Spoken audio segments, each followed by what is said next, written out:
Hello and welcome back. Today's video is going to be the final update for my bought and forgot.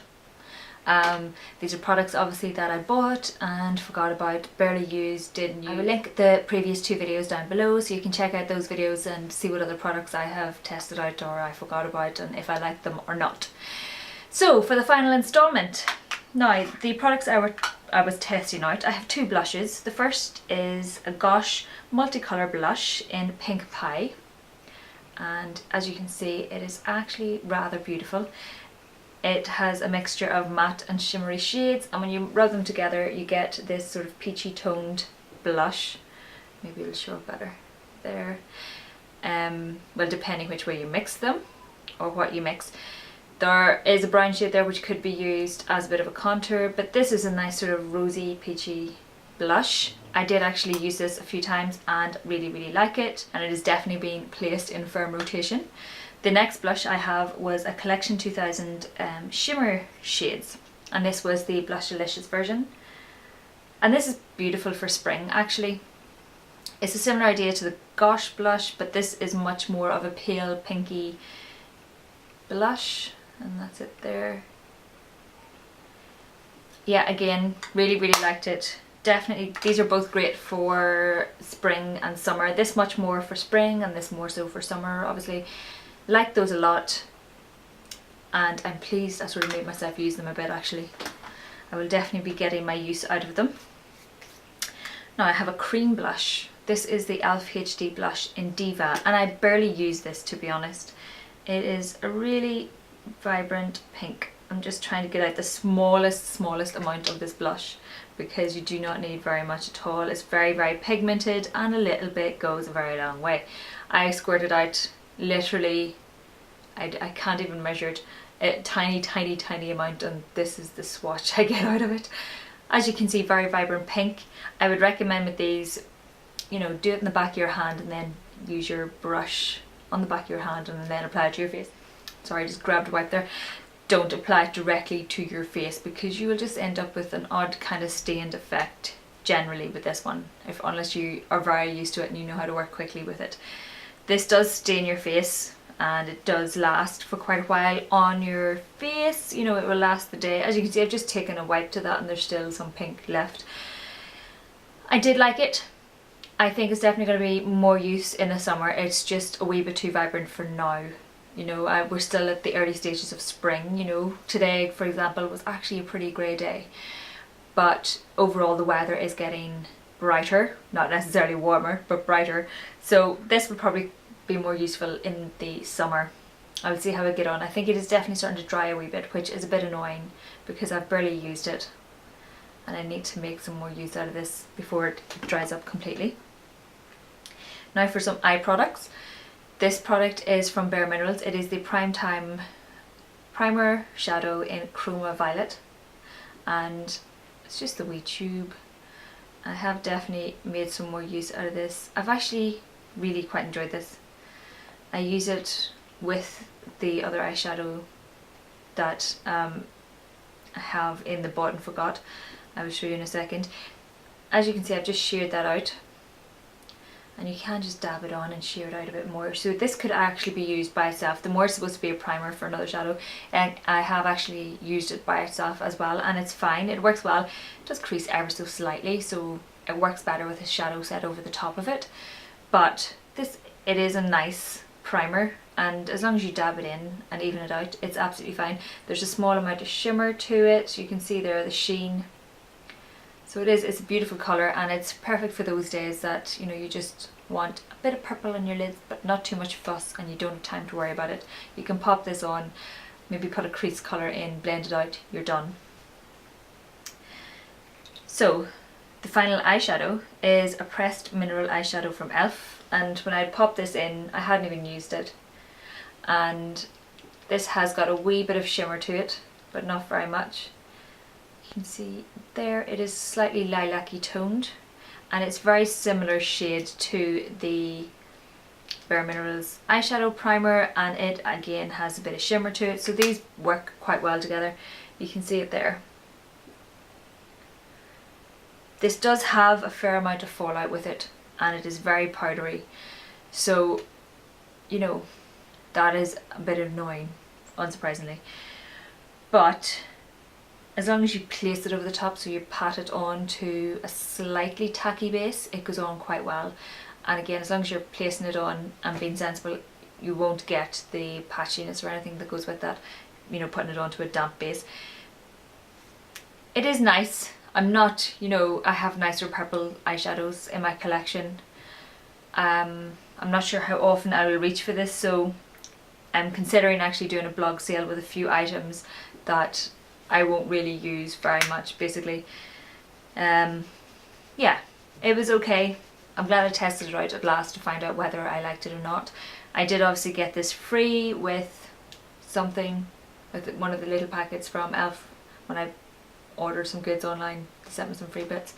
Yeah, I think I got it free anyway, or maybe I did order it.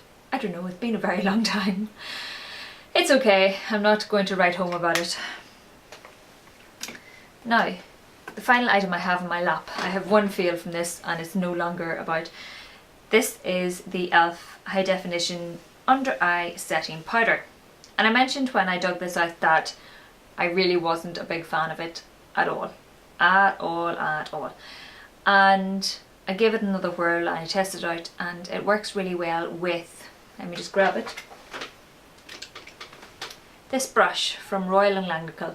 It's a contour shadow brush, which is C265. I use this to set under my eyes. I'll just show you. And this works really well with my Pro Longwear concealer. So I recently bought a Pro Longwear concealer. I did a haul video last week. I will try and remember to link that down below as well, so you can check that out. This just goes on lovely and it sets it beautifully. It doesn't look cakey. You can't really see the shimmer. There's the odd wee bit, but it sort of lightens the area rather than being glittery, you know, that kind of way. So I actually really love this. I reach for this every single day now. Every time I put on my makeup and I put on under eye concealer of any sort, I reach for this. It works really well. I'm not sure why I wasn't fussing it, probably because the glitter and I was probably too conscious of it or whatever, but it is lovely. It's sheer, so I'll try and get a wee bit on my finger and pop it down because that stuff goes everywhere. It is very sheer, so once you put it on, as you can see, it's just disappeared. It is really good. It doesn't really do anything to the concealer, so it doesn't change the colour of the concealer or anything like that. My only annoyance with this is the packaging. You have to be so careful. Look, I've just got some right there.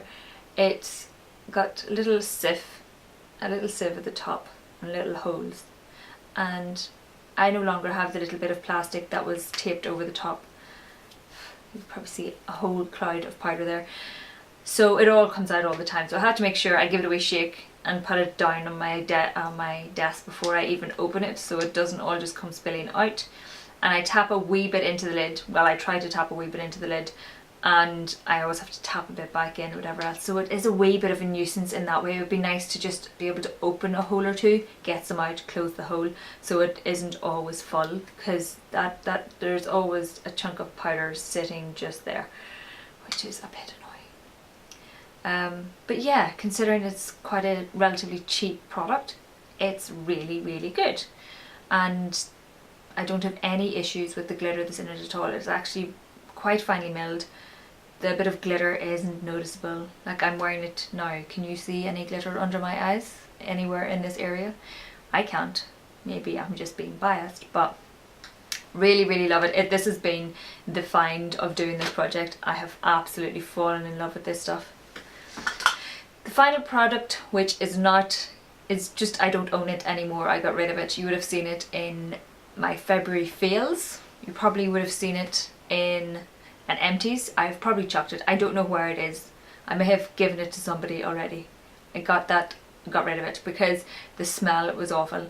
It was the Bare Minerals lip gloss in, I think it was in Cupcake or something to that effect. I will annotate it, or I will just link it in the blog post and you can see what it was called there. I just really didn't get on with that. I found the lip gloss too sticky, and the smell, it actually, as I said in my February favourites, or you know, it was the fail product, I had to remove it from my lips because it was turning my stomach. The strong scent of it, it was so sickly sweet and just too intense for me. I am obviously very sensitive to smells and things like that, you know, so that's a factor as well. But oh, I got it as a free gift for, I think for my birthday, or because I'd filled up a loyalty card, whatever. I can't remember, it's a very long time ago. But I am glad I didn't actually buy that myself because it's too much for me. Some people, it is a cult favourite for some people, you know, they absolutely love it, but it was just too much for me, unfortunately. One product I forgot to mention in my bought and forgot, so if the place looks slightly different, I've sort of cut this in because I forgot about it, is the Big Beautiful Eyes from Benefit, and it's this little eye contour kit, and this is another this has been another great find. I've particularly loved these two colours for all over my lid and in my crease, and this colour is just absolutely fantastic for doing along my lash line. So it is a really, really beautiful dark brown that is fantastic for defining my eyes. So you can see these are both shimmery shades, very light swatches there, and this is a beautiful dark brown. It's possibly the darkest brown I have, and I've discovered it's just fantastic for lining my lashes. So that is it for this video. Bit of a confused ending there. Anyway, thank you very much for watching. Please like if you like, please subscribe if you like. Pop your questions down below if you have any. There will be a blog post down below, a link to a blog post down below, and that is everything. So thank you very much for watching, and I'll see you in my next video. Bye!